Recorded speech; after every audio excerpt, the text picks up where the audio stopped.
नमस्कार साथियों, मैं बी एल लूडी लैब असिस्टेंट चयनित आप सभी का मेरे यूट्यूब चैनल पे स्वागत करता हूं।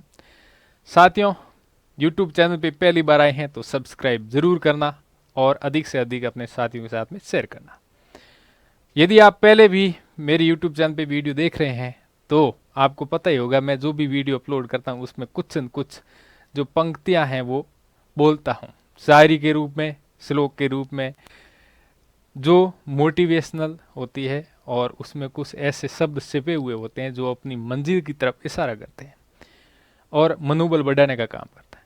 आज मैंने कुछ भी नहीं बोला है, आज आपको बोलने का मौका है। आपको कौन से ऐसे शब्द, कौन सी ऐसी पंक्तियां प्रभावित करती हैं या मोटिवेट की तरह काम करती हैं, आपको मंजिल की तरफ ले जाने का इशारा करती हैं, उन पंक्तियों को, उन कोटेशन को आप कमेंट बॉक्स में कमेंट करोगे। ये आपकी कौन सी पंक्तियां हैं, मैं भी उसमें देखूं, परखूं और सुनूं। अब सर सुनोगे कैसे? आप कमेंट में कमेंट करोगे ना, कमेंट बॉक्स में कमेंट होगा तो मैं वहाँ से पढ़ लूँगा और सुन लूँगा, महसूस कर लूँगा। कुछ बातें हैं, कुछ जो है वो महसूस भी किया जाता है। आज का मुख्य रूप से ये वीडियो रहने वाला है कि लैब असिस्टेंट नोटिफिकेशन का अपडेट है वो आया, क्या आया है। तो अपडेट है वो जारी ऑफिशियल तरीके से कैसे होता है। कर्मचारी चयन बोर्ड कुछ ऐसी सूचना देता है, या फिर डिपार्टमेंट से कुछ ऐसी सूचनाएं आ जाती हैं, या न्यूज़पेपर से ऐसी सूचनाएं आ जाती हैं। तो आज कर्मचारी चयन बोर्ड के चेयरमैन ने भी एक अपडेट दी है, उनके बारे में भी एनालिसिस करेंगे। नोटिफिकेशन का अपडेट आया है कैलेंडर के बारे में। तो ये नोटिफिकेशन देखो, इसमें क्या महत्वपूर्ण बातें हैं। जैसे यहाँ पर नो लिखा है, नो का मतलब किसी ने कुछ क्वेश्चन वगैरह पूछा है या कुछ ट्वीट पे टैग किया है तो उन्होंने नो लिखा है कि नो, पटवारी परीक्षा का मार्च में प्लान नहीं है, यानी कि पटवारी की जो एग्जाम है वो मार्च में संभव नहीं है। इसका मतलब लैब असिस्टेंट ये जो भी है ये मार्च में नहीं हो सकती है, क्योंकि मार्च तक का इनका शेड्यूल फिक्स हो रखा है। हमारा प्रयास होगा कि अगले 10-12 दिन में एक एग्जाम कैलेंडर जारी करें जो एक साल यानी सब सितंबर तक 2025 तक के सभी होने वाली परीक्षाओं को कवर करें। अब देखो, इन्होंने टाइम दिया है कि लगभग 10-12 दिन, हो सकता है 10-12 की जगह 15 लग जाए, क्योंकि अनुमानित बताया कि इतना टाइम है वो हम कवर कर सकते हैं, कैलेंडर है वो तैयार कर सकते हैं। क्योंकि जो भी परीक्षाएं हैं इनके बारे में एक डाटा भी तैयार करना पड़ता है कि इनका नोटिफिकेशन कब तक आएगा, तो फिर उसके हिसाब से इन्होंने बताया। जो इसका कैलेंडर है वो लगभग 10 या अपने 12 दिन, यानी कि ऐसे आप मान लो कि अगले महीने के अंदर ही आएगा। 15 दिन मान लो, इसमें मैक्सिमम 15 दिन के अंदर ये कैलेंडर आ जाएगा, अगले महीने में आ जाएगा। तो अगले महीने में कैलेंडर आएगा तो उसमें क्या आएगा, उसमें एग्जाम डेट आएगी, नोटिफिकेशन जारी नहीं होगा अगले महीने।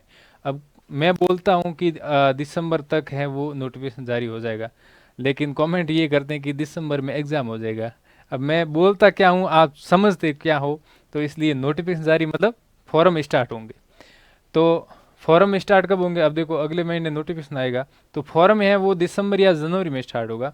लगभग मेरे अनुसार से 90% चांस ये है कि जनवरी में नोटिफिकेशन स्टार्ट होगा, और जो एग्ज़ाम है वो लगभग 5 महीने बाद ही लगभग करवाया जाएगा, यानी कि जून या मई या जून के आसपास। यानी कि पहले तो संभव नहीं है, मई जून जुलाई इन महीनों के अंदर संभावना ज़्यादा लगती। ठीक है, पटवारी है, लाइब्रेरियन है, लैब असिस्टेंट है, जेल पैरी है, ठीक है, इनके जो एग्ज़ाम कैलेंडर हैं वो आपके 15 दिन के अंदर जारी हो जाएगा।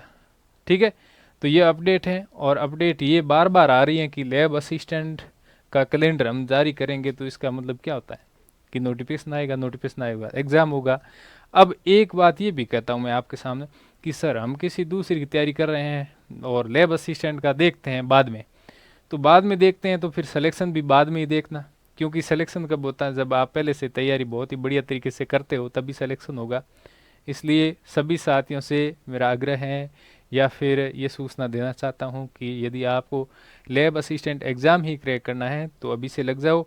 और अभी आपके पास में मान लो ऐसे 5 और 3 ऐसे कितने मान 8 महीने, 8 महीने मान लो, 8 महीने का टाइम आपको मिल जाएगा। ठीक है, 8 महीने, 2 महीने इस साल के हो जाएंगे और 5 महीने 6 महीने वो हो जाएंगे। कुल मिला के लगभग 8 महीने, कम से कम 8 महीने, 7 या 8 महीने का आपको टाइम मिल रहा है। 7 या 8 महीने में आप काफ़ी अच्छी तरीके से हैं वो तैयारी कर सकते हैं, रिवीजन भी कर सकते हैं।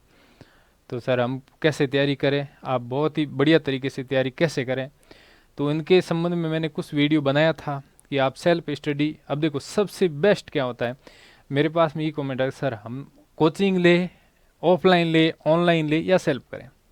अब आपको मैं ये बता दूं, यदि आपको थोड़ा अच्छी तरीके से नॉलेज है, पढ़ा हुआ है, गाइडेंस है, तो आप सेल्फ स्टडी करो। सेल्फ स्टडी से बेटर कुछ भी नहीं, लेकिन सेल्फ स्टडी के लिए आपको मार्गदर्शन की बहुत ही ज़्यादा ज़रूरत होगी। बिना मार्गदर्शन आपको ये पता नहीं होगा क्या छोड़ना है, क्या पढ़ना है। तो सेल्फ स्टडी करें तो आपको पहले से ये पता होना चाहिए कि अपने को क्या पढ़ना है। जैसे नीट वाला बंदा है तो नीट तो साइंस से उसकी क्लियर हो जाएगी, ठीक है। साइंस और उसके अलावा आर्ट्स वाला है, सब्जेक्ट बचता है पीछे, यानी कि फर्स्ट पेपर जीके वाला पोर्शन। जीके की आप बुक लाओगे, जैसे लक्ष्य की है कोई भी है, तो उसमें भी काफ़ी सारा मैटर दे रखा है, सब अपने को पढ़ना नहीं होता है, उसमें से वही पढ़ना होता है जो बार बार एग्जाम में पूछे जाते हैं, ठीक है। तो ये कुछ दुविधाएं होती हैं, इनको सॉल्व करने के लिए गाइडेंस की भी ज़रूरत होती है। तो आप ऑफलाइन हो चाहे ऑनलाइन हो, चाहे पहले आपने कर रखी है कोचिंग, तो आपको पता ही है कि क्या पढ़ना है, तो उसको और ज़्यादा डीपली पढ़ने का प्रयास करें। इस तरीके से आप एग्ज़ाम है वो बहुत ही बढ़िया तरीके से क्रैक कर सकते हैं। और मेरे सर्वोदय के जो अपना एप्लीकेशन भी है, एक एप्लीकेशन है जिसके ऊपर कोर्स लॉन्च किया कर रखा है, सर्वोदय कैरियर इंस्टीट्यूट एप्लीकेशन है, इसमें भी आप कोर्स ज्वाइन कर सकते हैं, टेस्ट सीरीज वगैरह भी सब है इसमें। तो ये भी आप सुविधा देख सकते हैं, आपको बेटर लगता है तो बहुत ही बढ़िया तरीके से तैयारी है वो करवा दी जाएगी। जल्द ही जल्द जो फिजिक्स केमिस्ट्री बायो के एमसीक्यू की बुक भी लॉन्च करने वाला हूँ, इस पर भी काम चल रहा है। और जो थ्योरी की फिजिक्स केमिस्ट्री बायो की बुक है वो भी जल्दी लॉन्च करने वाला। थैंक यू, धन्यवाद, मिलते हैं अगले वीडियो में। जय हिंद। कमेंट करना ना भूलें। Thank you.